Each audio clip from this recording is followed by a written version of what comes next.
For I was ashamed to require of the king a band of soldiers and horsemen to help us against the enemy in the way, because we had spoken unto the king, saying, The hand of our God is upon all them for good that seek him, but his power and his wrath is against all them that forsake him.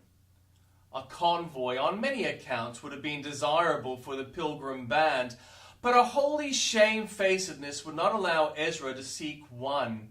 He feared lest the heathen king should think his professions of faith in God to be mere hypocrisy, or imagine that the God of Israel was not able to preserve his own worshippers.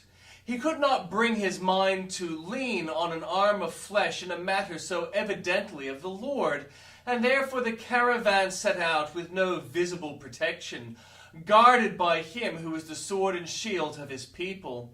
It is to be feared that few believers feel this holy jealousy for God. Even those who in a measure walk by faith occasionally mar the luster of their life by craving aid from man. It is a most blessed thing to have no props and no buttresses, but to stand upright on the rock of ages, upheld by the Lord alone. Would any believers seek state endowments for their church if they remember that the Lord is dishonored by their asking Caesar's aid? As if the Lord could not supply the needs of his own cause. Should we run so hastily to friends and relations for assistance if we remember that the Lord is magnified by our implicit reliance upon his solitary arm? My soul, wait thou only upon God.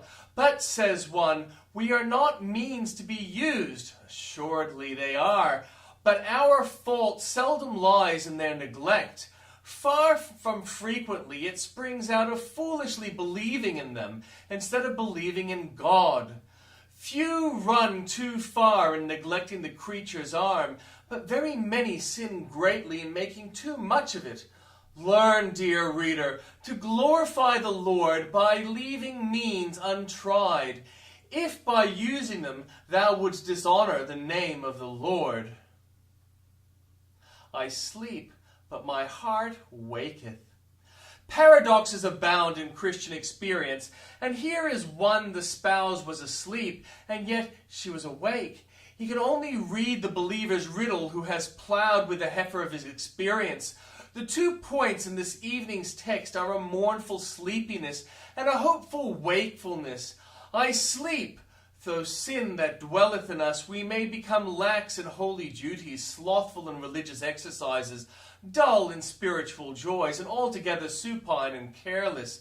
This is a shameful state for one whom the quickening Spirit dwells, and it is dangerous to the highest degree. Even wise virgins sometimes slumber, but it is high time for all to shake off the bands of sloth. It is to be feared that many believers lose their strength as Samson lost his locks while sleeping on the lap of carnal security. With the perishing world around us, to sleep is cruel. With eternity so near at hand, it is madness. Yet we are none of us so much awake as we should be. A few thunderclaps would do us all good, and it may be, unless we soon bestir ourselves, we shall have them in the form of war or pestilence or personal bereavements and losses. Oh, that we may leave forever the couch of fleshy ease, and go forth with flaming torches to meet the coming bridegroom. My heart waketh. This is a happy sign. Life is not extinct, though sadly smothered. When our renewed heart struggles against our natural heaviness, we should be grateful to sovereign grace for keeping a little vitality within the body of this death. Jesus will hear our hearts, will help our hearts, will visit our hearts, for the voice of the wakeful heart is really the voice of our beloved, saying, "Open to me."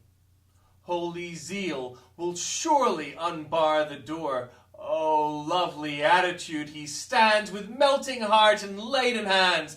My soul forsakes her every sin, and let the heavenly stranger in.